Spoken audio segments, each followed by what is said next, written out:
Maksud kami, polisi terus berteriak mengusir massa yang berusaha membakar bus Koantas Bima di tengah Jalan Selipi, Jakarta Barat. Namun, warga terus saja berusaha mendekati bus yang kondisinya sudah hancur. Mereka tidak terima ulah supir yang ugal-ugalan hingga menabrak seorang pejalan kaki hingga tewas.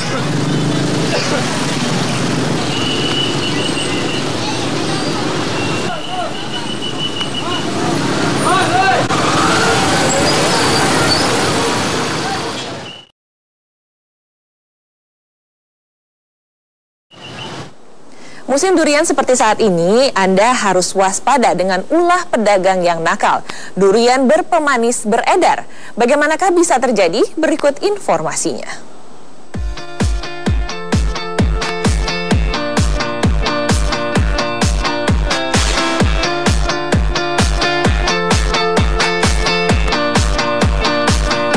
Siapa yang tak kenal dengan buah yang satu ini? Baunya yang khas, serta daging buahnya yang manis dan bertekstur kenyal, membuat durian menjadi primadona banyak masyarakat Indonesia. Tak hanya enak dimakan mentah, olahan durian pun tak terbatas. Mulai dari pancake durian, hingga es krim durian yang lezat. Dan tak heran, bila musim buah berduri ini banyak ditunggu-tunggu penggemarnya, apalagi pada musim penghujan di akhir tahun seperti ini. Seakan telah menjadi tradisi, pedagang durian memadati ruas jalanan kota besar ketika musim hujan tiba. Selain Sumatera bagian selatan, ibu kota Jakarta merupakan salah satu lokasi sentra pengkonsumsi durian tertinggi di tanah air. Hal ini merupakan berkah tersendiri bagi pelaku bisnis durian. Meski terbilang musiman, keuntungan yang diraup pedagang bisa terbilang besar. Ya, kalau pas ramai ya sehari bisa lah nambah 2,5, paling minim 2 juta lah. Iya per hari. Kalau lagi sepi ya paling ya 1 juta. Namun sayang, di balik peluang keuntungan menggiurkan, segelintir oknum pedagang menyikapinya dengan cara tidak terpuji, meski mengorbankan kepuasan pelanggan. Agar laku terjual dengan harga tinggi, durian mentah yang memiliki rasa tawar atau biasa disebut durian gagal kerap diberi pemanis dan pewarna untuk memikat pembeli. Lihat saja durian yang dipajang di salah satu jalan. Biasanya durian yang berpemanis tidak disukai lalat dibanding durian normal. Dari gejala ini pembeli sudah sepatutnya menaruh curiga. Kebanyakan pembeli terkecoh dan kecewa setelah mendapati durian yang dibawa pulang terasa hambar. Tapi demikian rupa dibuka semua, di lidah ada yang berbeda, pahit itu dia. Nah, terus kelembutannya juga berbeda dengan yang durian aslinya. Tim redaksi pun melakukan penelusuran ke pasar dan kawasan pedagang buah durian. Dengan identitas dirahasiakan, pedagang durian musiman bersedia memperagakan cara penyuntikan pemanis dan pewarna buatan pada durian. Durian yang belum matang itu yang saya biasa suntik. Kalau durian yang matang, ya nggak perlulah saya suntik. Itu juga paling nanti saya pisahkan. Durian yang matang atau yang nggak matang.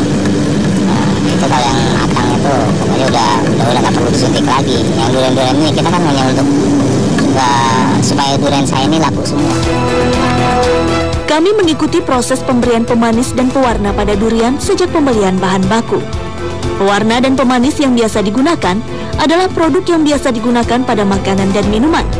Dengan takaran yang disesuaikan, pemanis buatan ini siap disuntikan ke dalam durian mentah sekapan ini. Banyak jarum suntik, cuman mungkin agak susah kita dapat dari alat medis. Kita gampang ambil trik. Kita pura-pura aja beli ini ya, tinta infus, itu ada suntikannya. Nah, itu ada, kita cari yang merek-merek, banyak sih, ada banyaklah tinta refill itu ya. Prinsip dasar pemberian warna dan pemanis pada durian tergolong sederhana. Hanya dengan suntikan berukuran besar, pemanis dan pewarna disiramkan dengan cara disuntik. Dengan kadar yang hanya dikira-kira, pelaku biasanya hanya menyuntikkan pada satu ruas durian, yang nantinya akan dibelah untuk dicicipi calon pembeli. Durian yang dikerjakan adalah durian mentah yang terlanjur dipetik atau jatuh sebelum waktunya. Durian jenis ini tidak akan bisa menjadi manis, meski disekap atau dikarbit. Biasanya jenis durian ini terbawa ketika pedagang membeli dari tengkulak pemilik pohon. Jumlahnya pun kurang lebih 20% dari keseluruhan durian yang dipetik dari satu pohon. Jenis durian yang seharusnya dibuang ini oleh pedagang nakal justru disekap selama seminggu, hanya untuk menunggu daging buah yang semula keras menjadi lembek, sebelum akhirnya disuntik dengan pemanis. Seperti diketahui, durian Jakarta berasal dari petani atau tengkulak di kawasan sentra perkebunan di Sumatera Barat, Bengkulu, Sumatera Selatan, Kalimantan Timur, dan Banten. Dari lokasi pemetikan, buah yang masih asli dikirim ke pedagang partai besar dan terbanyak berada di kawasan pasar induk. Pedagang pasar induk nantinya memilah durian berdasarkan kualitas. Durian mentah atau gagal yang oleh pedagang pasar induk akan dibuang, dibeli pedagang pengecer nakal dengan harga murah. Maklum, untuk membuang sampah durian mentah di pasar induk juga dikenakan biaya. Tapi kalau mencari durian mana yang murah, ya seperti ini dikasihnya yang mudah-mudah begini. Karena resikonya yang menjual tadi dengan kita beli murah, orang kita mau buang, dia beli. Jadi kalau dia beli durian yang murah, dengan sendirinya dia sasarannya, targetnya pasti membodohi orang. Kini pecinta durian harus lebih berhati-hati dan mengenal betul jenis durian yang berkualitas baik. Kenali juga sosok penjual langganan Anda, dan jangan ragu untuk mengembalikan buah yang sudah Anda beli jika didapati kualitasnya kurang baik. Karena dia nggak berani bermain di tengah-tengah, apalagi sampai di kota. Dia di pinggir-pinggir dia mainnya. Kalaupun ada barangkali sasaran korbannya orang kota itu sendiri yang kebetulan lewat. Meski durian berpemanis dan pewarna yang beredar tidak banyak, namun cukup membuat citra pedagang terpengaruh. Jangan sampai usaha rakyat yang telah ditekuni turun-temurun ini mengalami penurunan omset hanya gara-gara segelintir pedagang nakal yang memikirkan keuntungan sesaat semata. Tim Liputan, Trans 7.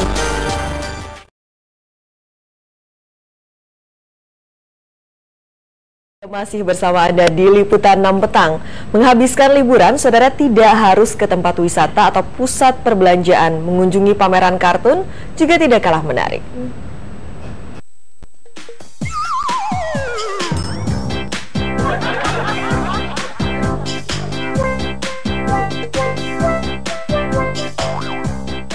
Karikatur Joko Widodo, trio Warkop Dono Kasino Indro, Benjamin S, serta ratusan karya lain dipamerkan dalam pesta kartun di Taman Ismail Marzuki, Jakarta Pusat. Berbagai jenis kartun seperti karikatur, editorial, atau kartun politik, komik, dan beragam instalasi seni lainnya bisa Anda temukan di sini. Tak hanya itu, karya-karya editorial yang syarat sindiran politik juga ditampilkan. Isu yang disentil mulai dari kampanye partai hingga korupsi yang merajalela di negeri ini. Media yang digunakan juga beragam, mulai dari kanvas, kaleng, kayu, bahkan toilet. Mengunjungi pameran kartun menghadirkan pengalaman berbeda. Kita pengen cari suasana yang beda aja ya. Biasanya kan ke mall udah biasa. Lagian hari-harian juga ke mall, jalan-jalan minggunya juga kadang-kadang ke mall kan. Jadi untuk sekarang ini pengen cari yang beda. Terus kita coba datang ke Taman Ismail Marzuki ini. Ternyata kebetulan ada pameran kartun ya di sini.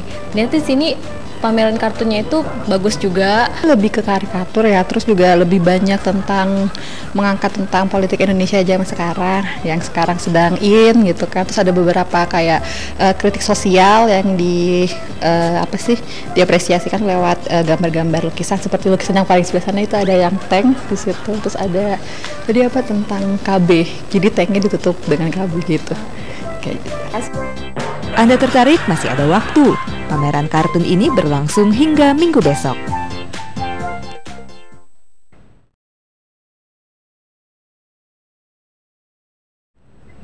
Beragam cara dilakukan untuk menunjukkan kebanggaan dan penghargaan pada para presiden yang pernah memimpin negeri ini. Salah satunya dengan mengabadikan karikatur para presiden menjadi lampion di Monumen Jogja Kembali Monjali, Sleman, Daerah Istimewa Yogyakarta.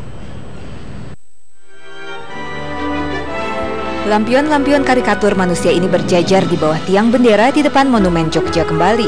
Lampion-lampion ini menarik minat pengunjung karena tokohnya bukan tokoh biasa, melainkan para presiden yang pernah memimpin negeri ini. Mulai dari Presiden Soekarno hingga Susilo Bambang Yudhoyono. Masing-masing karikatur ini memiliki ciri-ciri khusus presiden yang dimaksud. Menurut pihak pengelola diperlukan waktu tak kurang dari 6 bulan untuk mempersiapkan seluruh karikatur lampion ini. Konsepnya memang tidak mirip betul, tapi memang dalam bentuk lampion, dan tujuan sebetulnya adalah bahwa kita perlu bangga semuanya, generasi muda perlu bangga pada pemimpin-pemimpin bangsa Indonesia, siapapun beliau. Namun karena bahan lampion dari kain tipis, panas dan hujan membuatnya mudah rusak. Lampion Megawati Soekarno Putri ini misalnya terpaksa tidak dipasang sambil menunggu proses perbaikan. Wiwi Susilo melaporkan dari Sleman, Yogyakarta.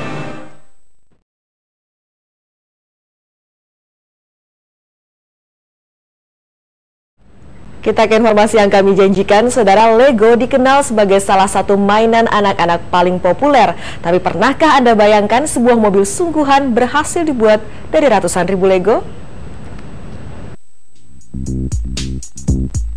Sekitar 500.000 Lego digunakan dalam proyek pembuatan mobil Lego. Adalah seorang pemuda asal Rumania, Raul Oaida, dan pengusaha Steve Samartino yang berhasil menyulap Lego yang biasa dimainkan anak-anak ini menjadi sebuah mobil sungguhan. Mesin mobilnya pun menggunakan Lego. Hanya ban dan beberapa elemen saja yang tidak menggunakan Lego. Mobil ini mampu melaju di jalan dengan dukungan sistem udara terkompresi. 4 mesin bertenaga udara dan 256 piston yang semuanya dirangkai dari Lego membuat mobil ini mampu melaju dengan kecepatan maksimal 30 km per jam. Karena membutuhkan banyak biaya, selama proses pembuatan, Oaida dan Samartino pun harus mengajak warga berpartisipasi. Gayung pun bersambut. Sekitar 40 orang tertarik menggelontorkan dana sebesar $500 hingga $1.000 dalam proyek ini. Dan akhirnya dalam waktu 18 bulan, mobil Lego berhasil dirancang tuntas.